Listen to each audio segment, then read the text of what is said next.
arise, then the banks have adequate flexibility to sort of deal with their, to sort of appropriately deal with it in their accounts.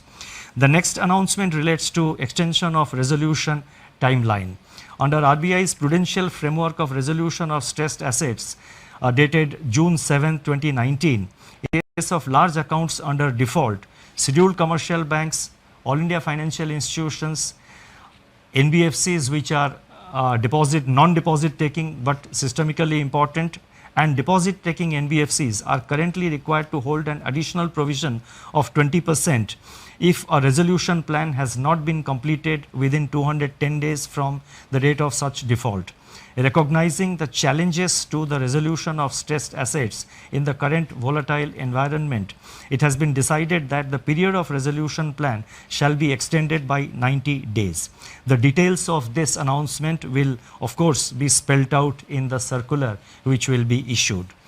The next announcement relates to distribution of dividend.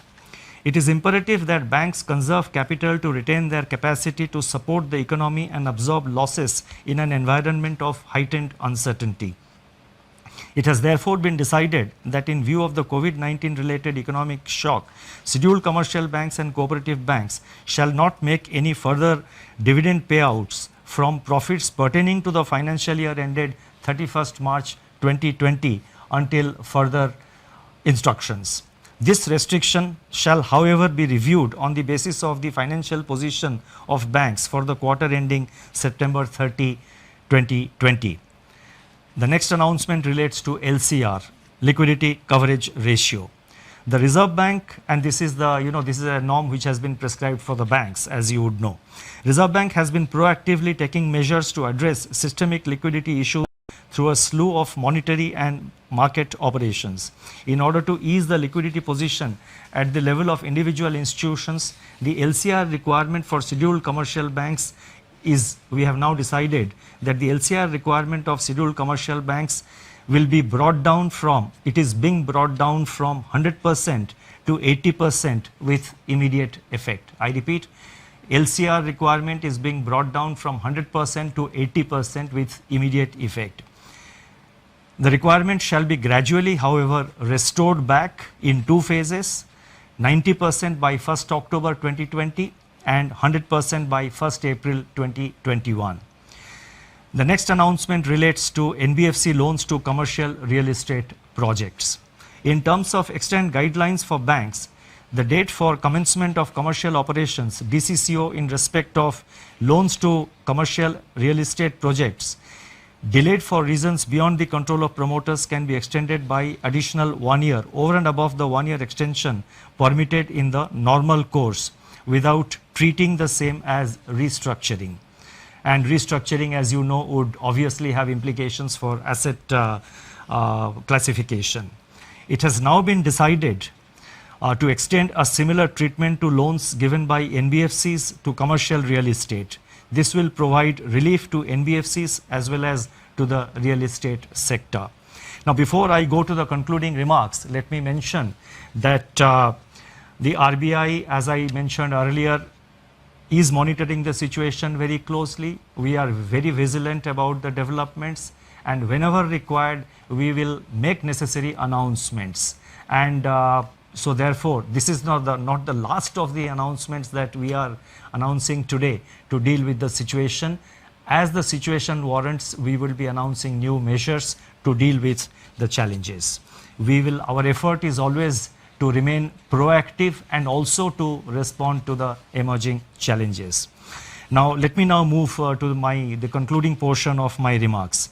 In conclusion, I would like to review recent developments relating to inflation and the outlook without infringing in any way the mandate of the Monetary Policy Committee. The press release of National Statistics Office NSO on April 13, 2020 showed that CPI inflation for March 2020 declined by 70 basis points to 5.9%. This is, however, based on data gathered up to 19th March. The data showed a softening of food inflation by around 160 basis points on account of the easing of prices of vegetables, eggs, meat, fish, pulses, etc. In other categories of CPI inflation, pressures remained firm. Daily data on 22 essential food items covered by the Department of Consumer Affairs of Government of India suggest that food prices have increased by 2.3% in April so far, that is up to April 13th, in a broad-based manner, though onion prices have continued to decline, and at the same time, the PDS kerosene prices have slumped by 24% in the first fortnight of April. Domestic LPG prices also declined by 8%. These early developments suggest that inflation is on a declining trajectory, having fallen by 170 basis points from its January 2020 peak. In the period ahead, inflation could recede even further, barring of course any supply side disruption shocks, and may even settle well below the target of 4% by the second half of 2021. Such an outlook would make policy space available to address the intensification of risks to growth and financial stability brought about by COVID-19. This space needs to be used effectively and in time. The RBI, as I said earlier, will monitor the evolving situation continuously and use all its instruments to address the daunting challenges posed by the pandemic.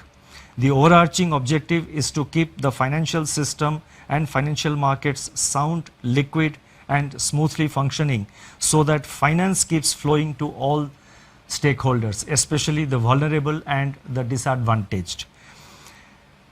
Regulatory measures that have been announced so far, including those which are announced today, are dovetailed into the objective of preserving financial stability.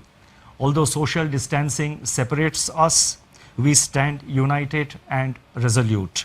Eventually, we are confident that we shall cure and we shall endure. Thank you very much.